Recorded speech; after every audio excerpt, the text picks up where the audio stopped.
Welcome back again to our course Power Generation and Economics, and this is our second lecture. So in the first lecture we have vividly described actually what is unit commitment and what is the difference between economic load dispatch and unit commitment. So in unit commitment we have to choose out of possible 1,000 combinations or more than 1,000 combinations, the best combination we have to choose, and we have to choose that the best combination obviously comes from the lowest economic price. So it has been seen that unit commitment solutions are far better than economic load dispatch. So regarding this, I will be telling you some notes about unit commitment. Please write down. If n units are connected to the system, the purpose of the economic dispatch problem is to find the optimum operating policy for these n units. Unit commitment problem is more complex. If there are a number of subsets of the complete set of n generating units, then that would satisfy the expected demand. Which of these subsets should be used in order to provide the minimum operating cost? So unit commitment problem can be extended over some period of time, such as 24 hours a day or 168 hours of a week. The unit commitment problem is a very difficult problem to solve. The solution procedures involve the economic dispatch as a sub-problem.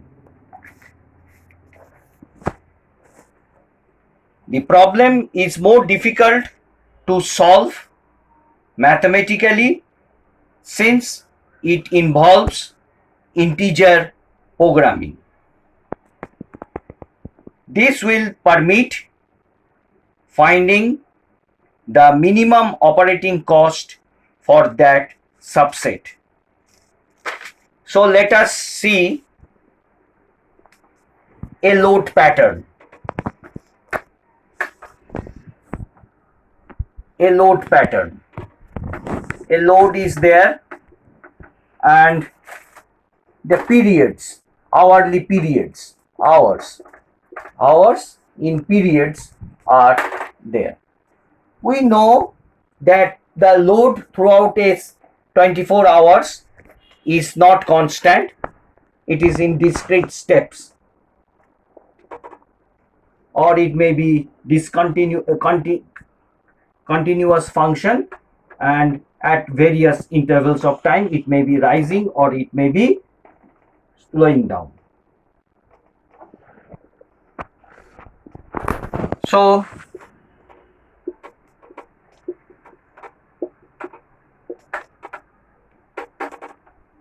suppose this is 4 hours, so this is the first period, second period,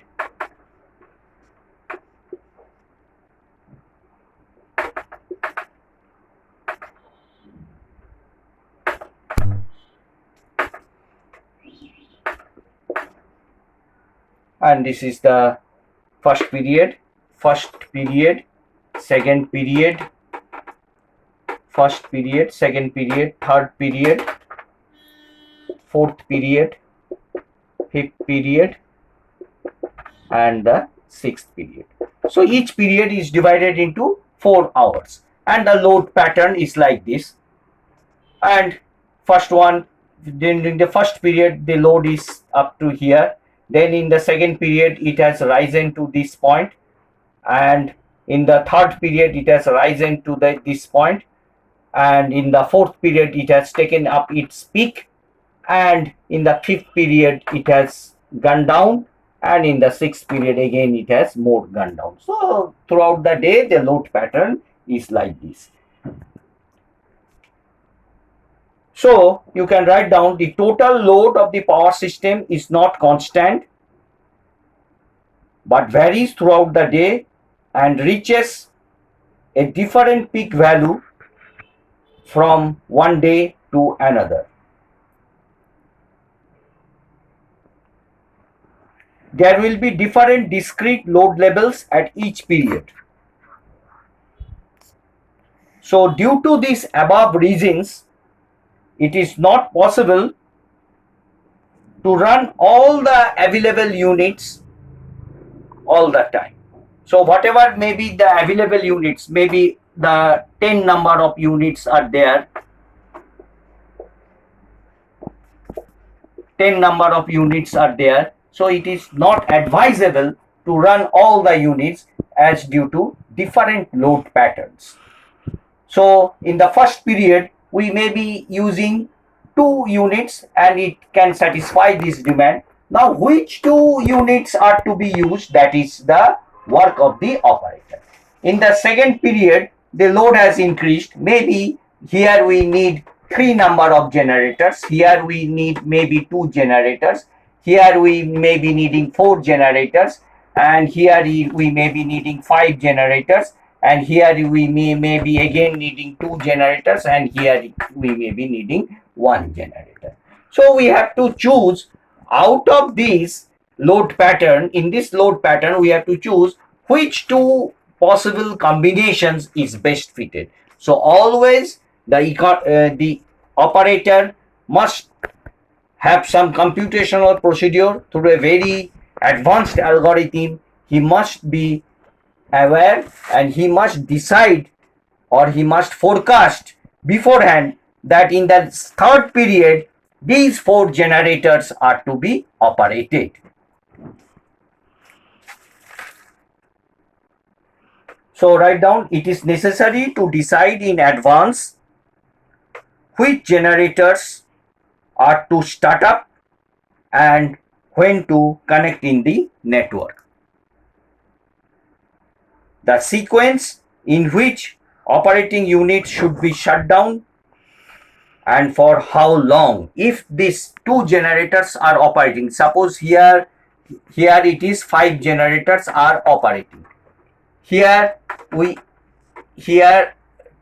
generators should be operating. Between 4th period and 5th period, 5 generators, 2. So 3 generators are to be shut down. 3 generators shut down.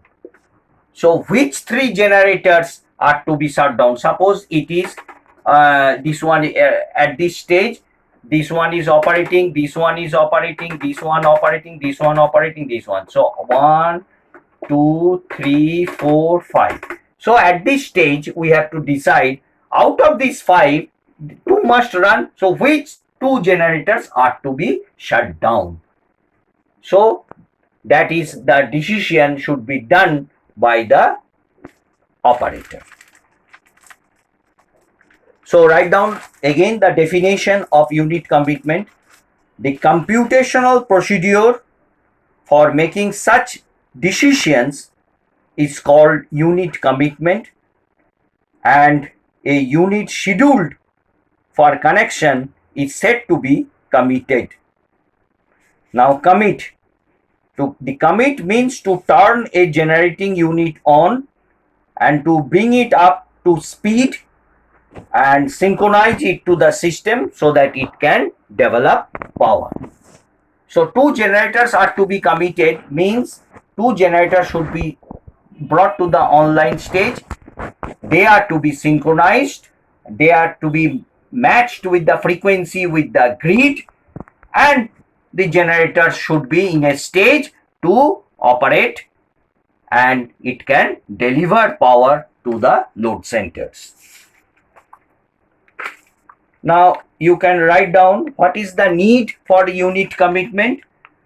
So the need for unit commitment are unit ordering schedules.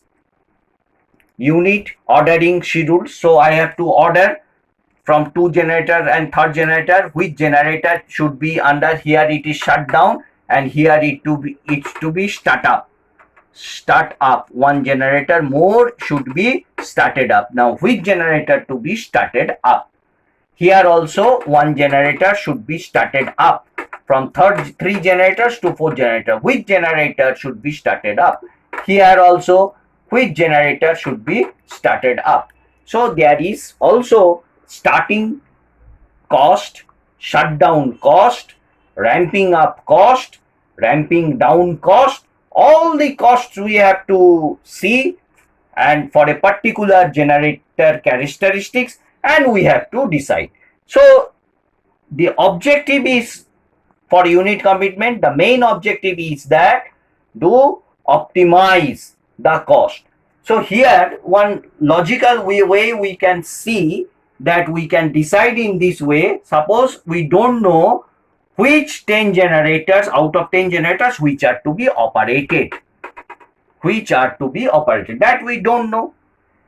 So either it should be, in this generator case, either it should be 0 or 1. 0 means it should be under off stage, or 1 means it should be under on stage. Similarly, here also 0, 1. So either it should be under off stage or it should be under on stage. So all these cases are like this.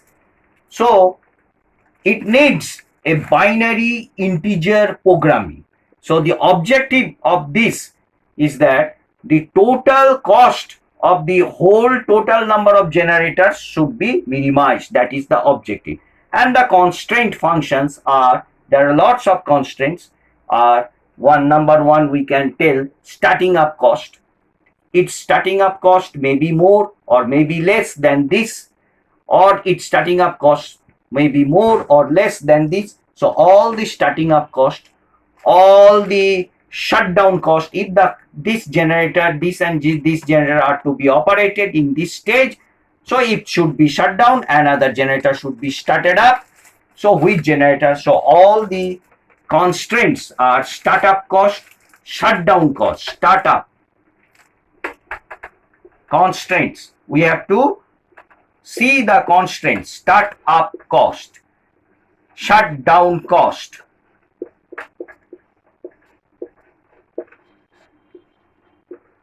so these are the constraints: startup cost, shutdown cost, ramp up cost, ramp down cost,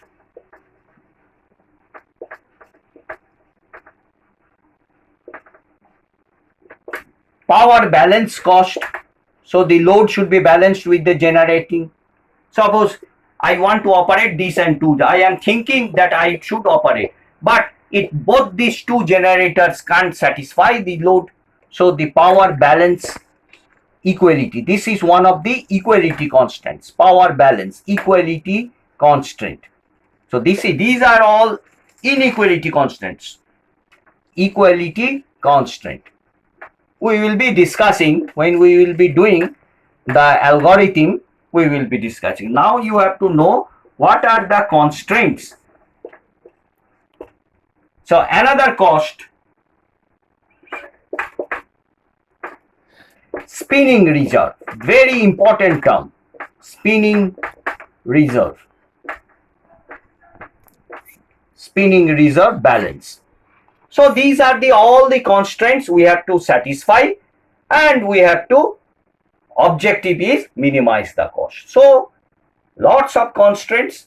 The objective is only one, that the minimization of the total cost, and we have to choose which one should be under off stage and which one should be under on stage. When the load is this much and when the load is this much, you can see the load here, you can see the load here, you can see the load here, you can see the load here, you can see the load here. So from the load graph at the first period, second period, here you have to decide that which generators are to be on and which generators are to be off. So these are the constraints and we have to do.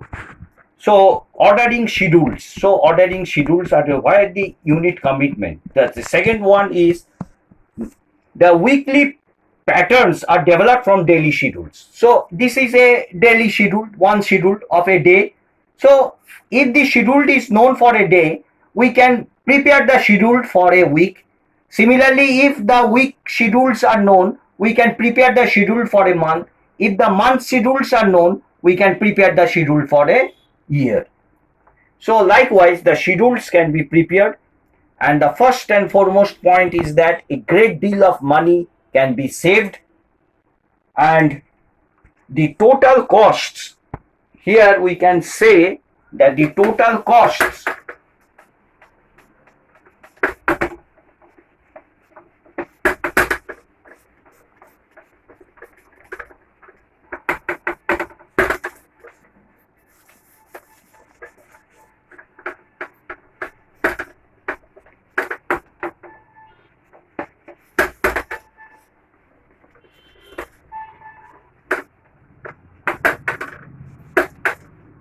and the total costs are startup cost,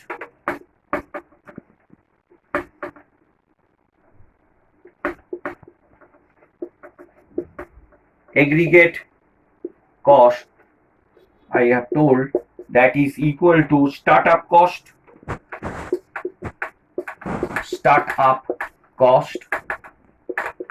plus variable cost. Now this cost, we have done some of the problems. Variable cost means fuel cost. Fuel cost means fuel cost. And these are variable, these are fixed cost. Startup cost and shutdown cost. Shutdown cost. This is startup cost, variable cost, and shutdown cost. So these are the areas. Now, one of the very important objective question this can be asked: this unit commitment solutions are mainly done in thermal power plants. These are not done in nuclear power plants or hydro power plants. Why? Because hydro uses mostly the fuel is the water that is plenty available, and nuclear power plant acts as a base load, and that is the base factor. Base load, they are operated at mainly at the base load, not at the peak loads. And so unit commitment solutions are mainly applied, remember, unit commitment solutions are mainly applied in thermal power plants. They are not applied in hydro or nuclear. Hydro power plants or nuclear power plants. Unit commitment are mainly applied in thermal power plants. They are not applied in hydro and nuclear power plants.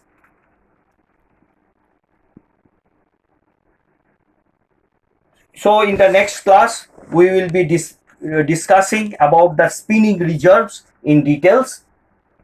And thank you, students.